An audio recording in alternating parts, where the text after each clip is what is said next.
if we think about this quantum, the word quantum is nothing but collection of particles. Now, actually, this hypothesis, or this, I should not say hypothesis because it's a real thing. It came exactly just beginning in the year of 19th century, because at that time people were not able to explain exactly what is happening. For example, you know that electricity or this bulb, if you heat it, the bulb will glow. But if you add more heat, more voltage, more current, then the bulb will not show you blue color. That means, according to your VGR, the blue color should have been a very small wavelength and a big energy. But still, whatever it maybe the heat you are providing, you are not getting that kind of blue color. So people then scientists were, and then it came black body radiation. Different phenomenon is there. But since it's an inspirational talk or something like a small discussion, I would not like to go details into the science. I'll just like to show you the philosophy behind this particular science. So this quantum mechanics, it's a theory that is probabilistic in nature, which is the most contradictory feature in classical, or you can say the Newtonian mechanics. And it predicts, in classical mechanics, you can predict the trajectory. For example, if you throw a ball, you are sure whether the ball is going or it will be going in future. But it is very difficult to precisely tell the trajectory of an electron. And I'm sorry, that is the way it is. Now let us play a game. So suppose we are playing a game with a football and an electron. Okay. Now, if you are shooting a football first, and you are sure that the football will go inside the bar, and you will score a goal. Congratulations, you have scored a goal. Now just make the football smaller and make it just like an electron. What will happen if you shoot the electron now towards the goal post? Quantum mechanics predicts that it will move randomly here and there. Now, the philosophy behind this movement is that this electron is moving like a wave. And this particular problem or this particular thing make this quantum mechanics a weird, particularly in comparison to the classical mechanics, because classical mechanics says that the trajectory of a particle is fixed. You can determine precisely the trajectory, but the trajectory of an electron or a wave-like or a microscopic particle cannot be precisely determined. This is the weirdness of quantum mechanics. Okay.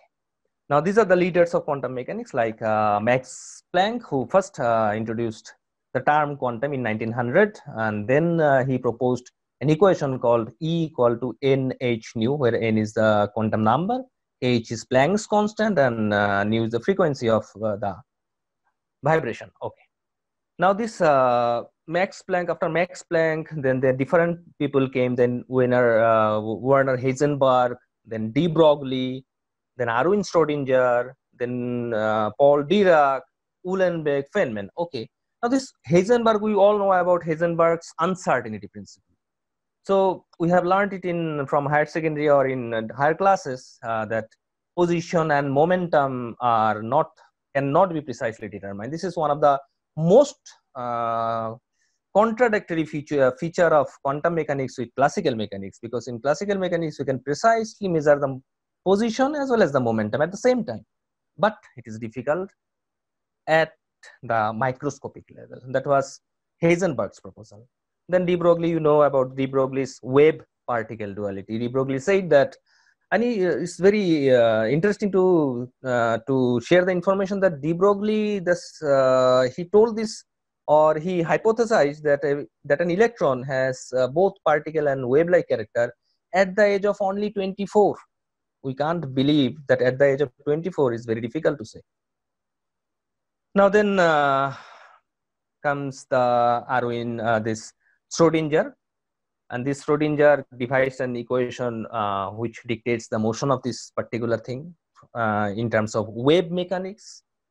And then Paul Dirac gave the relativistic Schrodinger equation, and he also predicted one important thing, which we now know for sure, that matter, for every matter, there exists one antimatter, and that was his Paul Dirac's greatest contribution towards science. And then another one is Uhlenbeck, and people will know that Uhlenbeck has a contribution towards the intrinsic property of matters or particle, that is spin.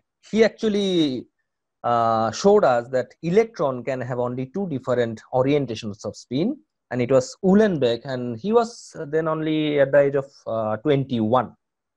And we all know about Feynman. There is a big lecture series of Feynman. Surely you must be joking, Mr. Feynman, and you know that Feynman is known to be one of the easiest thinker of the complicated world, I should say.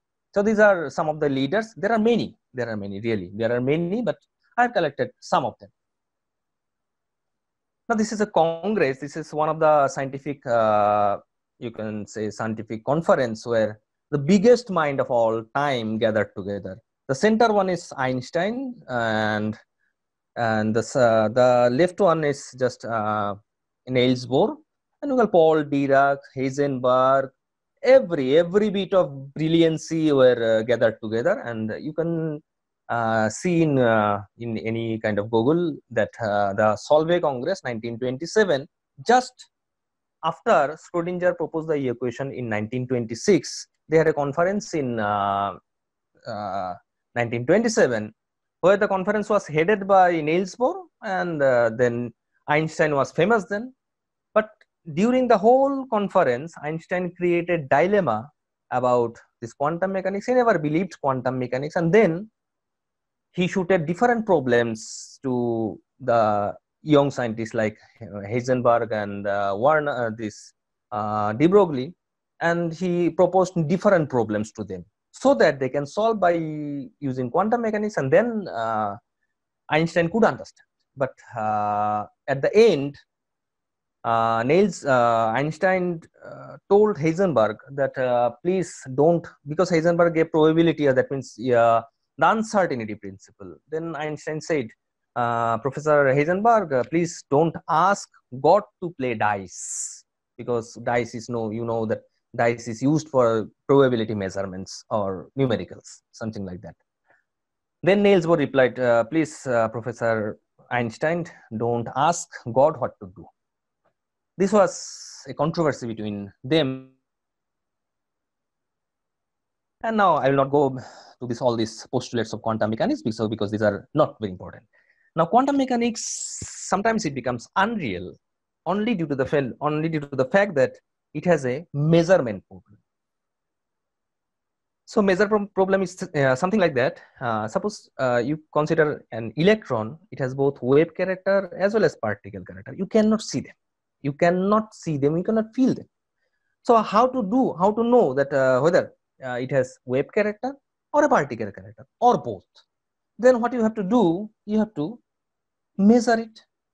The moment you measure, it shows a particle character. Let us say it shows a particle character in one measurement, but if you measure it differently, it will show a wave character, but not both at the same time. So this is one of the biggest problem in quantum mechanics, and Niels Bohr himself he said that a particle, before its measurements, it behaves, it has dual character like wave character and particle character, but when you measure it, the wave function collapses and it turns out to be only one. That means the duality after measurement becomes a singularity, and this is one of the biggest problem in quantum mechanics. You know that this is wave particle duality, and de Broglie said that in 1924 that a particle with momentum p will have a wavelength lambda equal to h by p. That means the momentum is, as the momentum becomes higher or bigger, the wavelength becomes smaller. Now we know that this particular phenomenon, if you momentum p is nothing but p equals mv, mass into velocity. Now we know that for macroscopic particles like us, the mass is very, very big. we are almost 60 to 70 kilo. So 60 to 70 kilo, if you put that in with the velocity, you'll get a big momentum, and our particle, our wave character, that means the wavelength will become very, very small, and that's why it's very difficult to apply this kind of equations in case of macroscopic particle. Now, as I told you that this Newtonian or this quantum mechanics has a problem that it is a measurement problem. Before measurement, you are sure that, or you are hypothesizing that they have dual character like wave and particle. But when you measure it, it shows only one character. So that's why de Broglie proposed this kind of wave particle duality. I will show you a visual metaphor. Okay. Now, if you look at this first picture, it looks like a pot, which is a traditional pot for Assamese people. Okay. We call it shorai. Okay. Now, if you look at closely, you will see that two faces are facing each other. Okay. So that means our perception of the visuality has changed after some time when you measure it. That means before measurement, it is believed that this photo or this picture contains both intellectuality or both consciousness, and when we put our consciousness into higher concentration, we see that there is one picture is coming. Similarly, there is another picture. Now you see that the picture of the woman is coming slightly. If you give more concentration towards the figure or picture. Now this particular thing has been taken from one of the living legend of quantum chemistry is called Sachin Sheikh of Israel, Jerusalem, in Israel, Leza Meitner Center for Advanced Computational Chemistry. He has given one picture to teach the students the wave particle duality. Okay. Now let us go to the Heisenberg's uncertainty principle. It was proposed in 1927. Now, if you look at the textbook definition, it is said that it is impossible to measure precisely the position and momentum of a macroscopic or microscopic particle simultaneously. This is a textbook definition. Okay. Now, this textbook definition has to be modified slightly in the sense that the modified definition should be such that it is impossible to measure precisely the position and momentum in the same direction of a microscopic particle simultaneously. Now, suppose if you are measuring the position in x direction and measuring the momentum in y direction, quantum mechanics or Heisenberg's uncertainty principle also says that you can measure them precisely because you are measuring in different directions. But if you are measuring in the same direction, like you are measuring the position in x direction and measuring the momentum in, let us say, in y direction, or in the same direction, let us say both are in x direction, then they are bound by uncertainty. You cannot precisely determine both of them. I'll just show you another visual metaphor.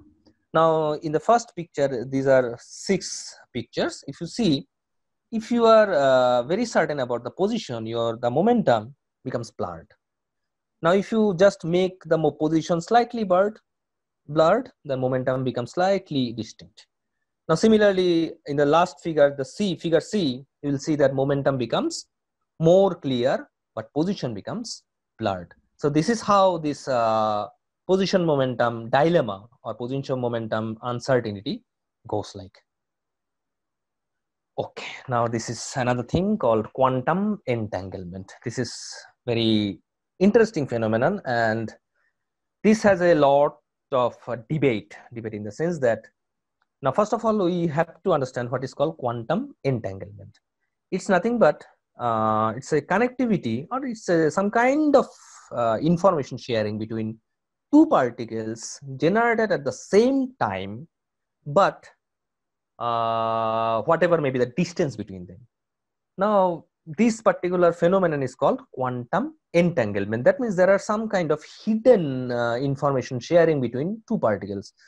To make it in more general sense, if you see that if I have one electron in Delhi and another electron in let us say in New York, and if they are produced at the same time, and quantum mechanics predicts that the fate of each other is dependent on each other's fate. That means the fate of electron 1 present in, let us say, in Delhi is dictated by the fate of electron present in New York. So this is what is called quantum entanglement. And it says that the information between them travels faster than light, which is the topic of controversy for Einstein, because Einstein, according to his general theory of relativity, nothing can move faster than light. So Einstein thought, no, it is not any kind of this kind of hidden information sharing. He said that, okay, this is predetermined. That means the fate of electron 1 and electron 2, whatever may be the distance between them, the fate of them were predetermined. So you cannot ignore it also. Then, to resolve the dilemma, a brilliant man called John Stuart Bell in 1964, he proposed one mathematical inequality where the hidden, the entanglement and the Einstein's proposal of the hidden information, that means the Einstein's proposal that it was predetermined, both, everything was taken into consideration, and then he proposed one equation, but until 1981, and then the recent one is 2015, no experiment could have been done. So people were thinking that either Einstein was correct or this entanglement was correct.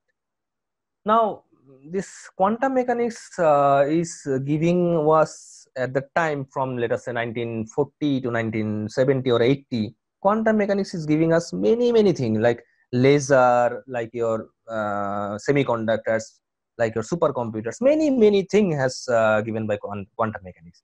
Then the physicists at the time, they thought that why to delve into the dilemma between this Newtonian, this Einstein, and then Niels Bohr, or forever, or let us say entanglement.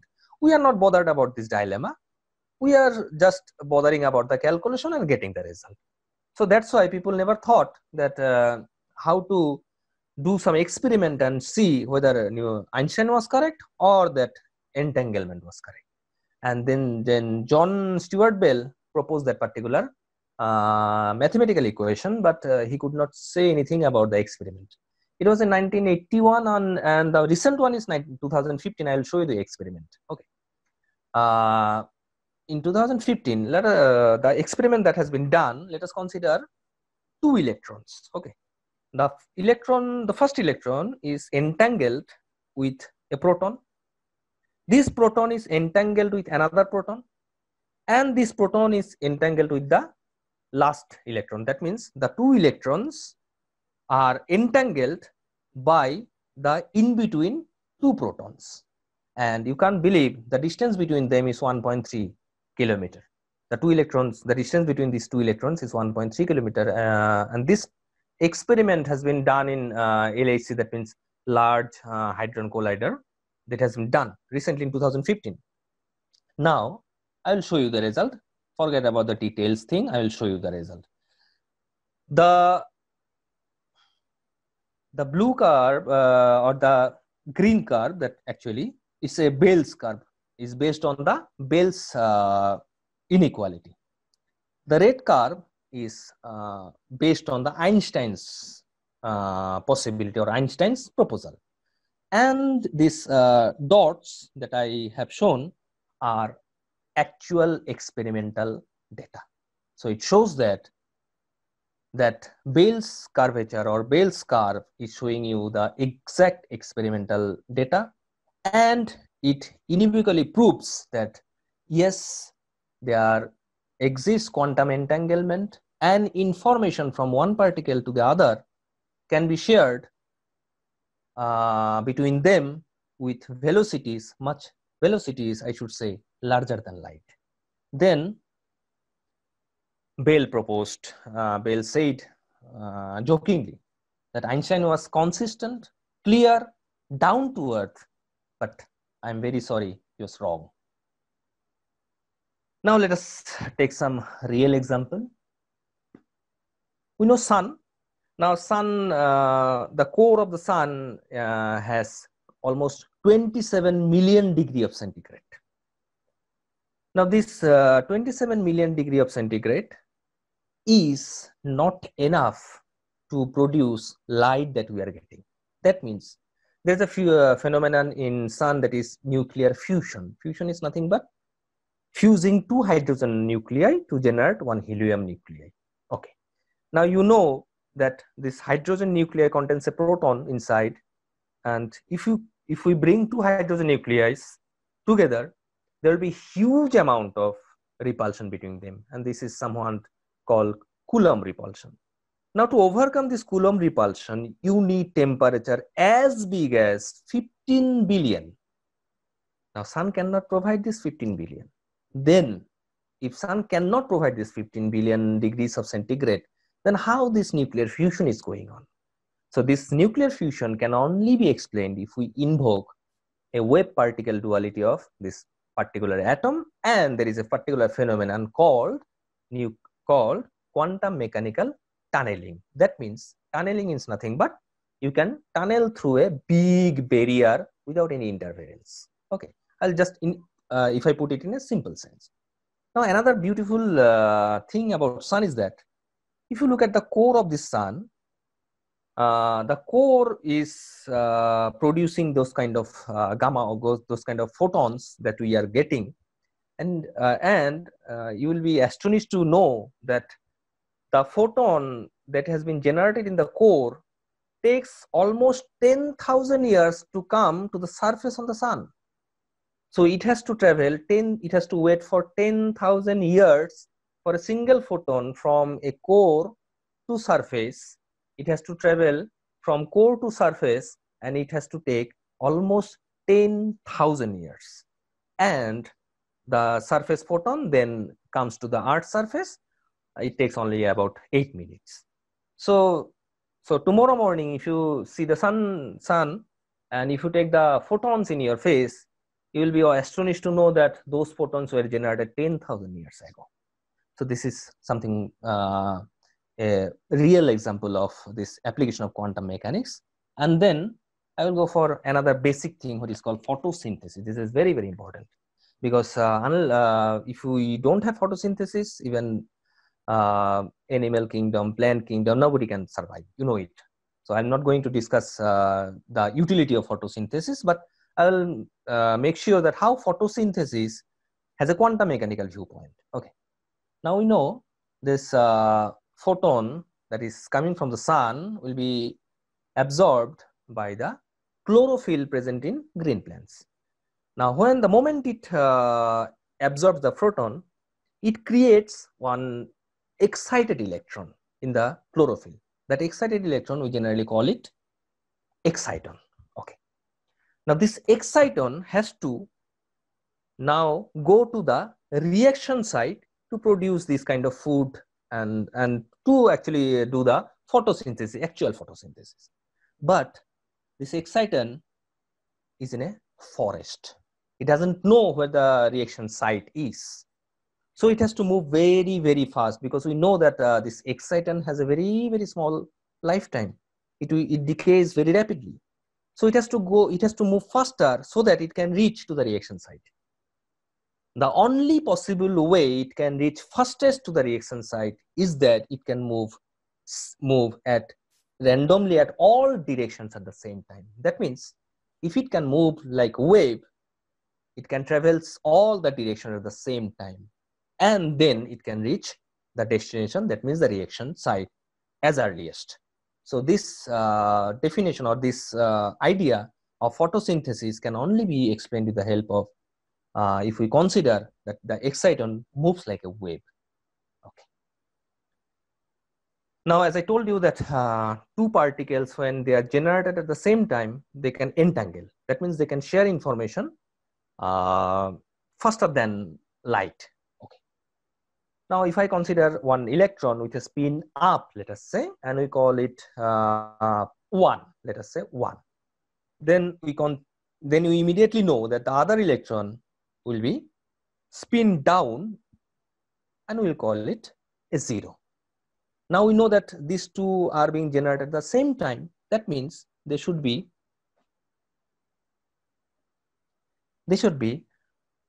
tangled to each other faster than light. So that means they can share information faster than light, and this what constitutes the basic of quantum computing. And for those who are dealing with computer science or let us say very interested in algorithm device, I'll tell you one thing, that there is one algorithm called one of the most celebrated algorithm called SHA-256. That means secure hash algorithm 256. It's very unique in the sense that whatever may be the size of the input, the output will always look like same, and it has 256 0 and 1. It's a unique thing, and the most important unique thing is that you cannot go back. That means from output you cannot go back to generate the input. It will always produce different inputs. This is one a beautiful example of this algorithm. Now, if we apply this quantum computing, you can solve this algorithm within 10 to the power minus 11 seconds. This is very, very, very, very interesting. 10 to the power minus 11 second. Okay. So this is what gave birth to this quantum computing. Now I'll show you the universe. So most of you are aware of this universe, big like thing. But for me, I have a different philosophy of universe. The universe is, oh my God, this is called a periodic table, or you can say the chemistry periodic table. This is one of the reason that many people left chemistry. This is one of the reason. And this is also the reason why many people took chemistry or love chemistry. So I have a different story about this thing. So what I'm interesting to tell you that this periodic table constitutes the whole universe. The matter or whatever you see in this universe are all made up of this. Here I have only, actually I have 118, there should be 120. So there are 118 elements which can comprise everything in this universe.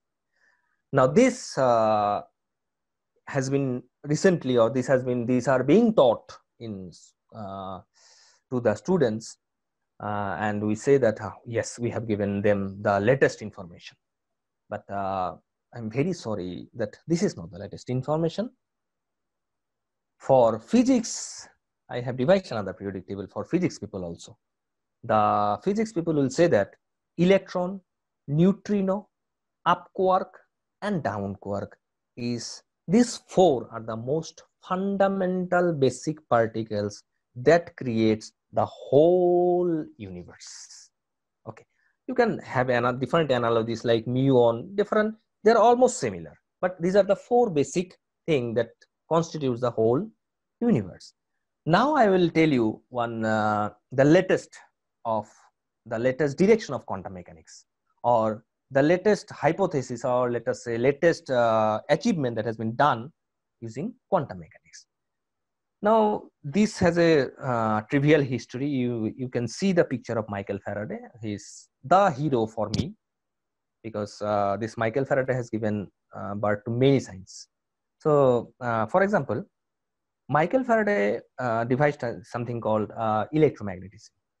Now let us consider two magnets, and if you place them very close to each other, you will see some repulsion. If the same poles are coming towards each other, you will get a repulsion. Now if you think that this pole is not there, now this pole will have a magnetic field. It is not visible, but there should be a field. And this particular idea was proposed almost I hope 1850. So this particular field idea, that everything in this universe has a field, like electron has a field, neutrino has a field, quark and different nuclear field, gravitational field. So this has given birth to one peculiar science called quantum field theory. Now this is one computer animated picture. Well, you'll see this is a complete vacuum. Nothing is there. No air, nothing is there. Now this complete vacuum also oscillates some different fields. There might be electronic field, might be magnetic field, might be there's some gravitational field. Bose-Einstein's, Gibbs bosons, everything. So different fields are like this. Now it's very difficult to solve these equations and then to know which field is operating in which direction at a which particular time. So I like to finish my talk by these two sentences. That means this has been said by the man who got Nobel Prize in 1964. In 1964, in the Nobel lecture, he said that I think I can safely say that nobody understands quantum mechanics. It has been said by Richard Feynman. And Niels Bohr, you can consider it to be the father of quantum mechanics. He said that if you are not astonished by the results of quantum mechanics, you have not understood it. That means if you are astonished by the results of quantum mechanics, you should believe that you have slightly understood quantum mechanics. Thank you.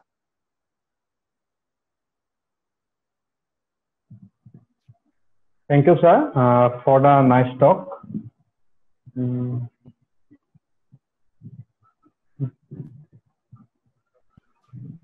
Thank you, sir, for the nice talk. And now I'll request the audience to ask questions if they have anything to ask regarding this session. So please put your question in the chat box so that we can take your question.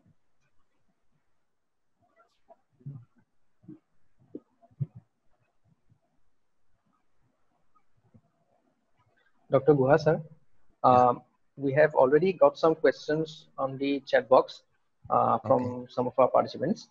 Okay. So Parto Kaur wants to ask you, is there any kind of condition for quantum entanglement? I mean, should it be the antiparticles or like that? Actually, yes. There should be some condition in the sense that the most important condition is that it should be generated from the same incident at the same time. Because if you, let us say, if we consider that all these particles have been generated right at the beginning of Big Bang, or just a few fraction of seconds after the Big Bang, then all these particles are entangled to each other. Now the thing is that you can break this entangled. For example, if you have three particles, let us consider if we have three particles.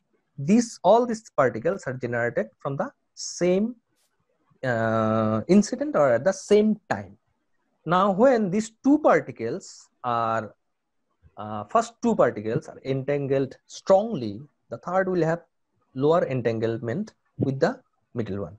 Now, you can break this entanglement by moving them in different directions, in space and in time. So this entanglement, one important thing is that, most important thing is that it should be generated from the same incident. Thanks a lot, sir. Thank you. So the next question comes from Ritik Talukdar. He wants to ask you, what is the physical interpretation of real and imaginary part of quantum wave function? Okay, real and imaginary part of quantum wave function. Okay. Right. Actually, the thing is that, for example, if we have a wave, suppose. Now, if you draw a wave, it will have one particular amplitude. It moves up and then it moves down. Now, actually, people say in books, you will see that the postulates of quantum mechanics, it will say in all books, most of the all books, you will see that the first postulate will say that the wave function describes completely the state of the system. But I don't think it's a description. Wave function only prescribes it. It's a prescription of the system. That means it can prescribe whether it is going in, let us say, X direction, Y direction, or Z direction. It can give you a just probability, hint of probability. Now, we are not happy with probability. We need something called reality.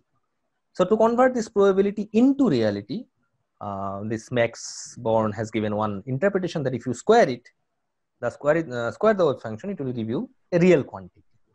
Now, according to your question, the imaginary part, actually wave function are mathematical forms. So mathematical forms may have two parts, like the real part and the imaginary part.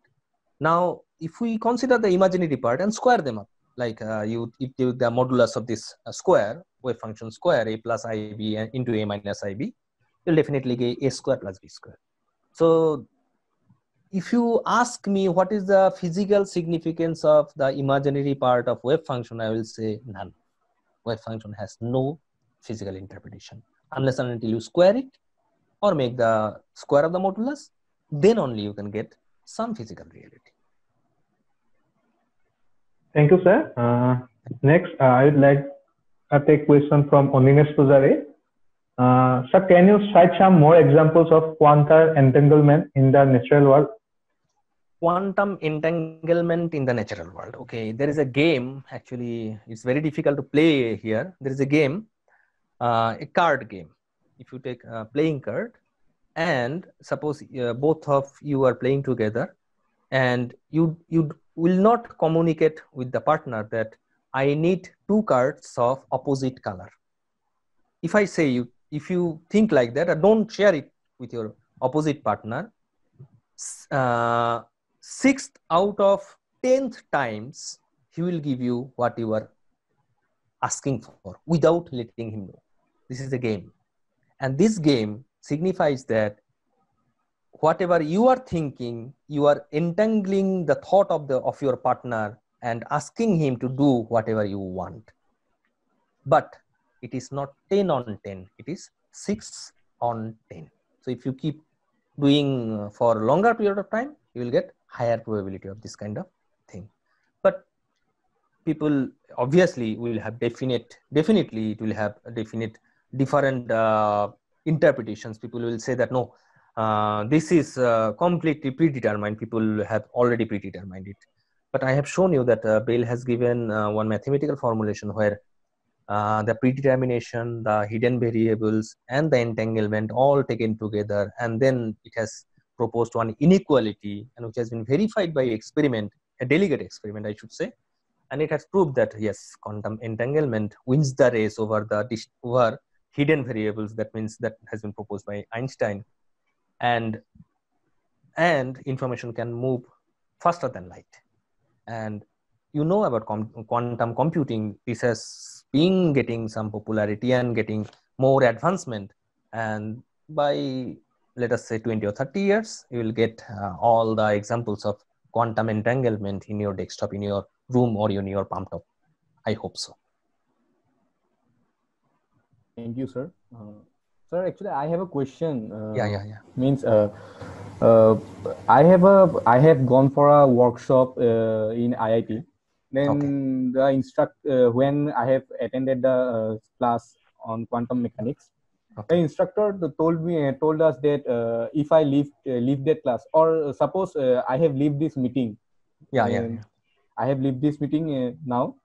Then for a person who is now in this meeting, I may be for him I may be in my home, or something in some in other countries, or like for him I may be in my home, or I may be in America or even New York, like that. So I want to know about this probability actually. So he didn't elaborate about this. Okay. I will just give you one example. Okay. This is something called multiverse interpretation of quantum mechanics. Multiverse, because at the same time you can have different universe, you can say different universe. Okay. So actually the words in quantum mechanics are making people confused. These words are very confusing. Multiverse, this kind of words is very, very big. So forget about this thing. Just think, I have told you that a microscopic particle has 2 properties, wave property and particle property, before its measurement. So when you try to measure it, either wave, you will get wave, or you will get the particle, but not both. So we are not seeing both, but when we start measuring, we get one. But we have a feel that yes, it might have both. Quantum mechanics says that it has both wave character and particle character. Now I'll give you a simplest example. If I give you a coin, toss it, and you have to say what is the probability of getting head and tail. You will definitely go for 0.5 head, 0.5 tail. Is it one head, zero tail? No. So that means that coin has a superposition of both the probabilities. The moment you measure it, it becomes unity, either head or tail. I hope I could give you some glimpse about this kind of phenomenon.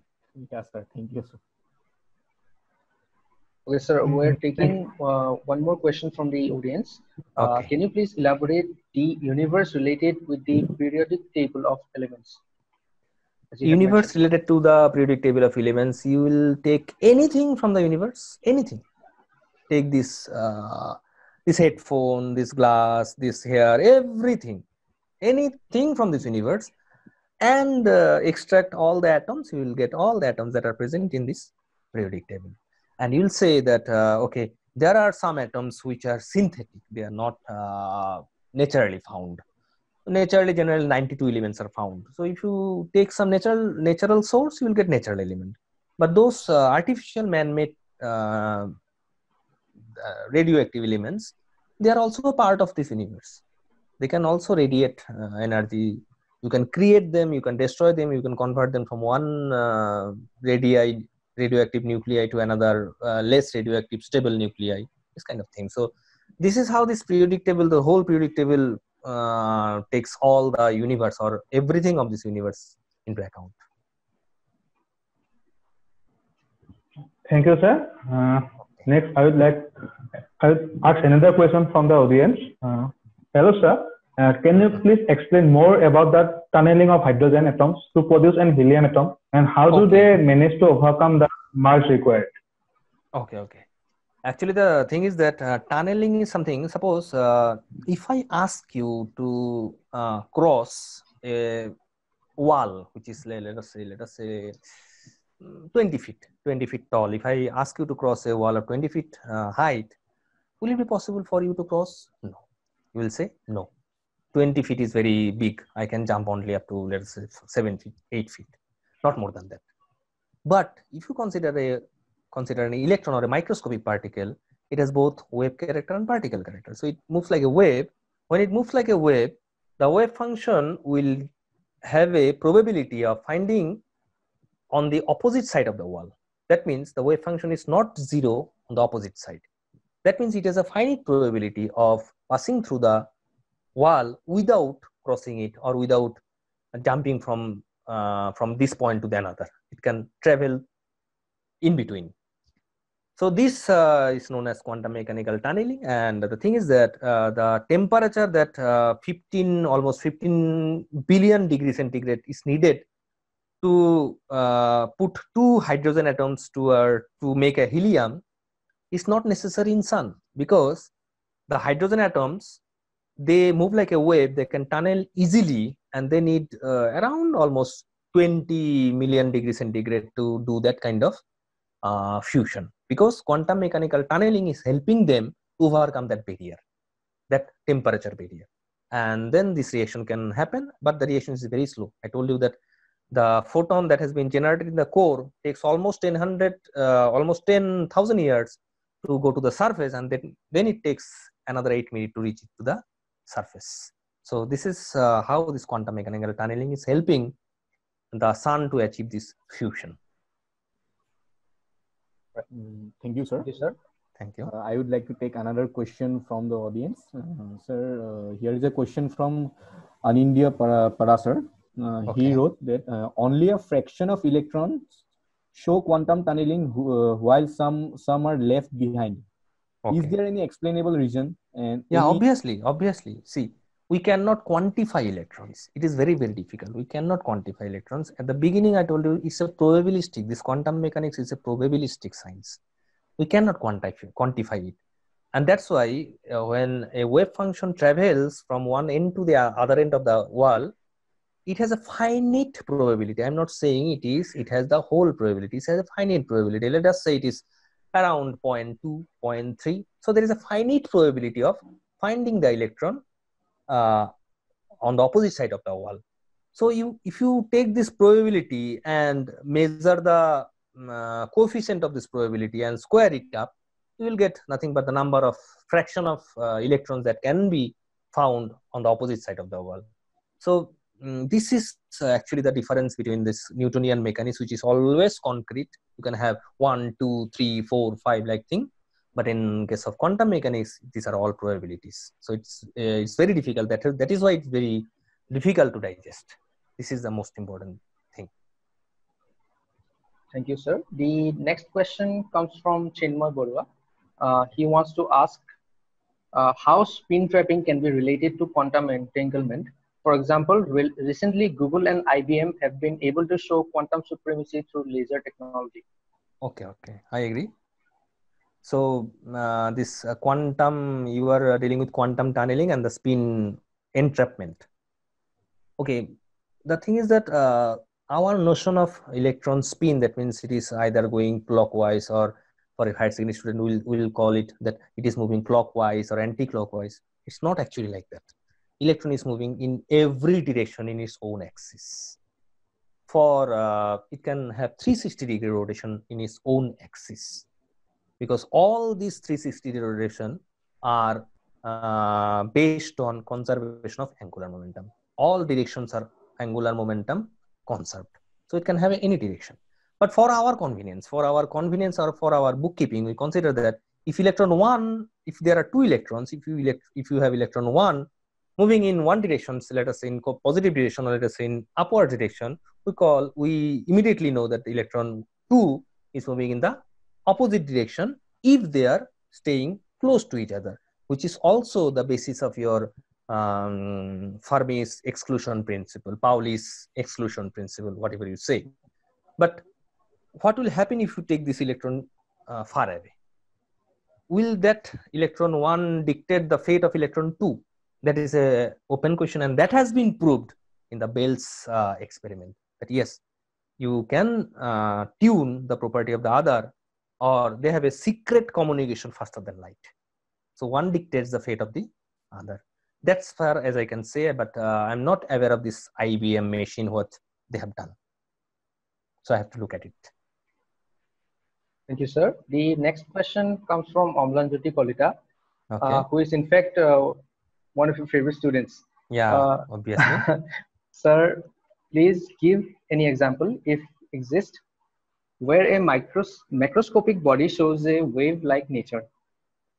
Macroscopic body shows like wave-like nature. Oh, actually, this video is not there in net now, because due to some conspiracy, the author has removed that video. In 2010, there was a breakthrough.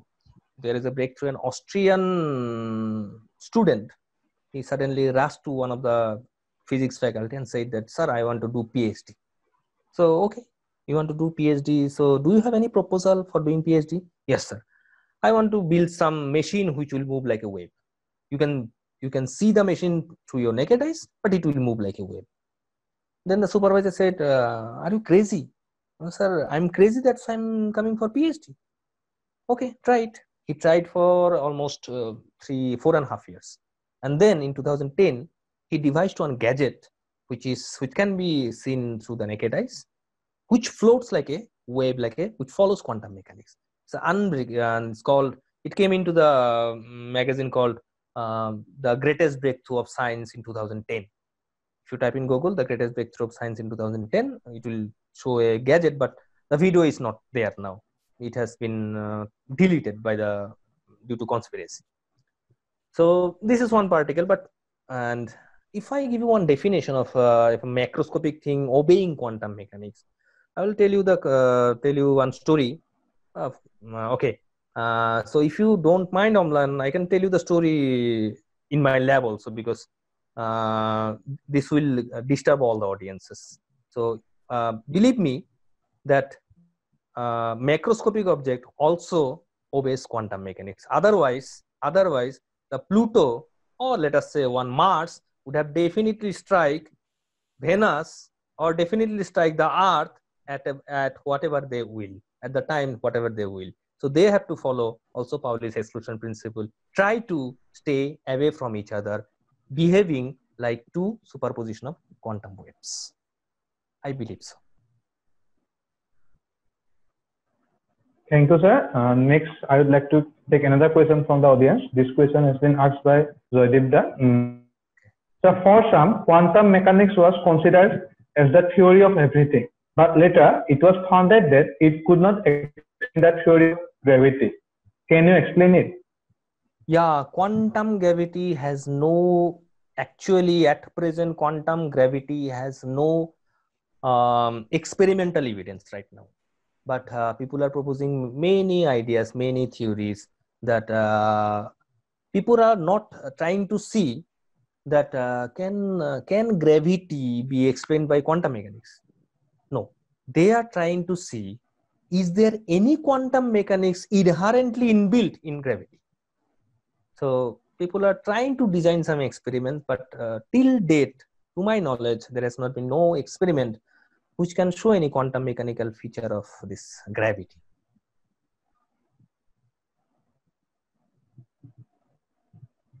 Thank you, sir. Next, I would like to take another question. Last question has been asked by Anurag Borua. How quantum entanglement affect inflation? Quantum mechanical entanglement affect? Quantum entanglement affect inflation.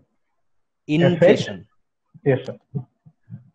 Yes, quantum mechanical inflation is nothing but quantum decoherence. Actually, decoherence means when suppose if I take you one example, if two waves move, they can have constructive overlap and destructive overlap.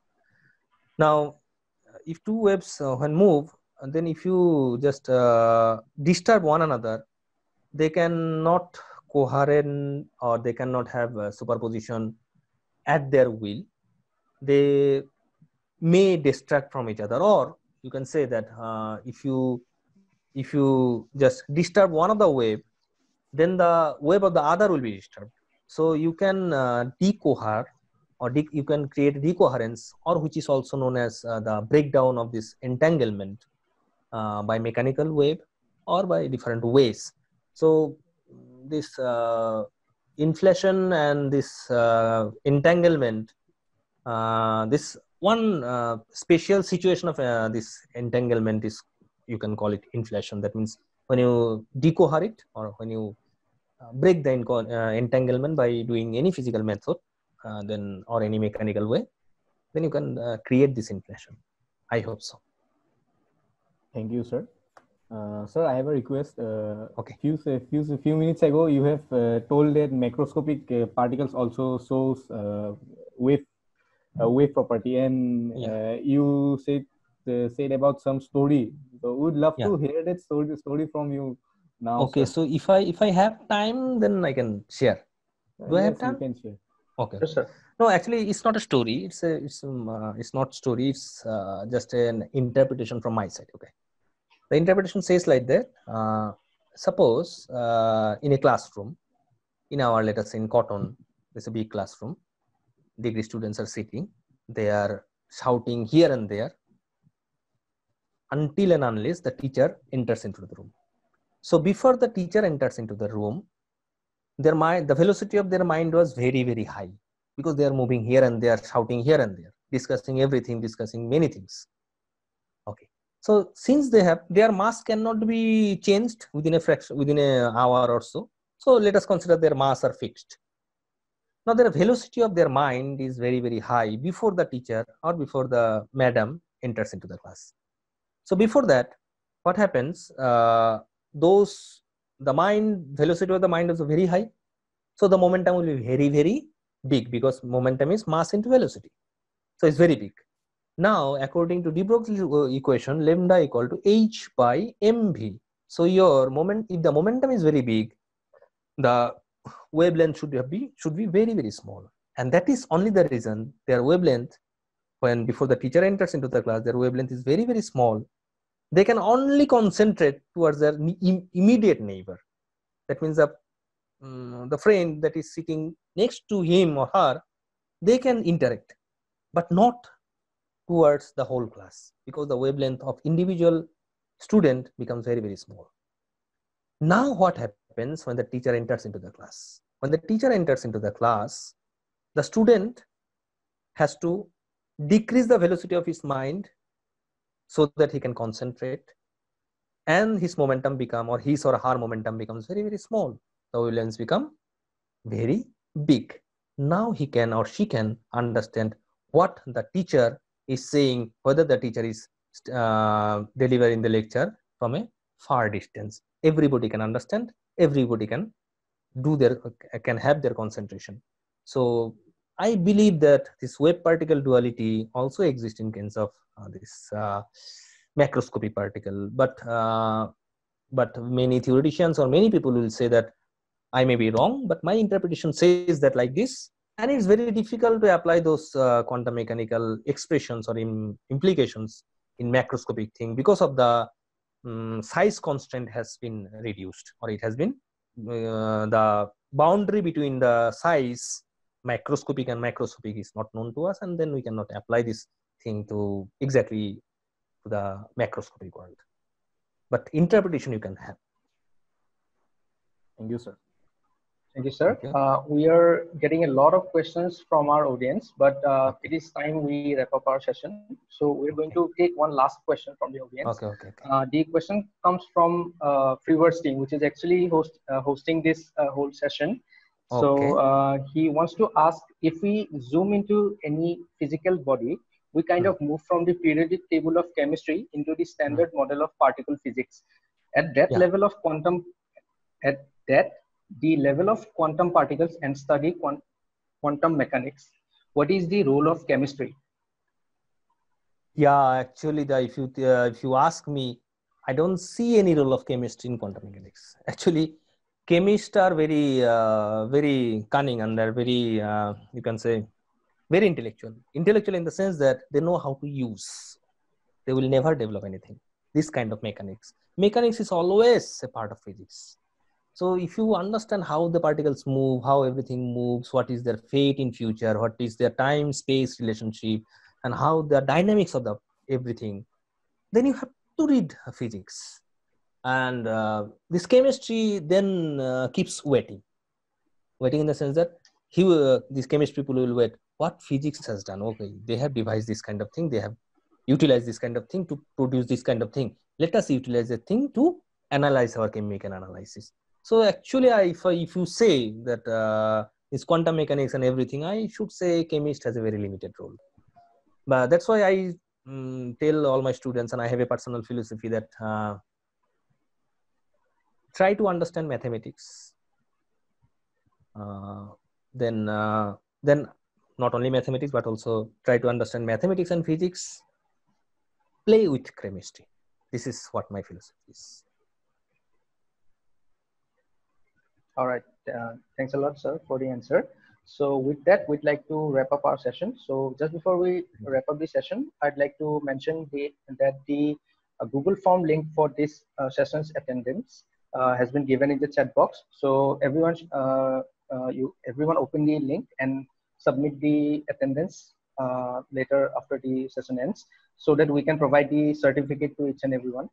So I'd like to pass to Wider to give the vote of thanks and wrap up the session. Thank you, Kaiponin. With that, we have come to the end of our session, and at the end, we'd like to thank Dr. Ankur Kanti Guasa for giving his valuable time and for the valuable talk. And we'd like to thank Freewords for helping us in conducting this session. And last but not the least, we'd like to thank everyone who's joined this session and made it a successful one. Please give your valuable feedback to the Google form, and do subscribe our YouTube channel for more educational videos. And we will be uploading the edited video of this session very shortly in the channel. And I again thank you all and hope to see you in the upcoming session. Thank you. Good night.